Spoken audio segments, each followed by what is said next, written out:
انہوں نے کہا ہے کہ پیسے نہیں ہیں ہمارے پاس. پیسے جو ہوتے ہیں نا, دیکھیے خزانے کے اندر جو پیسے آتے ہیں اس پہ سے پھر اخراجات بھی ہونے ہوتے ہیں. وہ دیکھنا یہ ہوتا ہے کہ کتنا پیسہ پڑا ہے, کتنے اخراجات ہیں.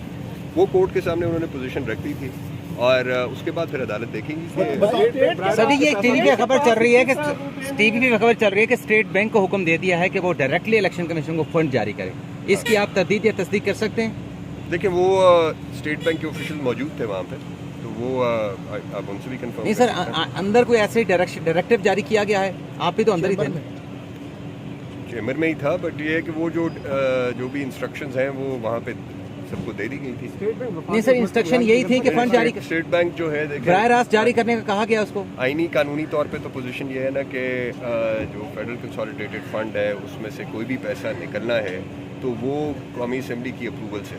ٹھیک ہے, تو حکومت کو بھی کوئی ڈائریکشن دینے کے لیے قومی اسمبلی کی اپروول چاہیے ہوتی ہے, اور پھر جب حکومت کے پاس وہ اپروول آ جاتی ہے تو پھر حکومت آگے فردر انسٹرکشنز کرتی ہے. اب حکومت کے پاس تو یہ اپروول نہیں ہے نا, وہ لیگل پوزیشن تو یہ ہے. بطور اٹارنی جنرل آپ کو انتخابات پنجاب میں ہوتے ہوئے دکھائی دے رہے ہیں؟ نہیں, یہ تو میں کامنٹ نہیں کرنا. سر حکومت توہین عدالت کا سامنا کرے گی حکومت؟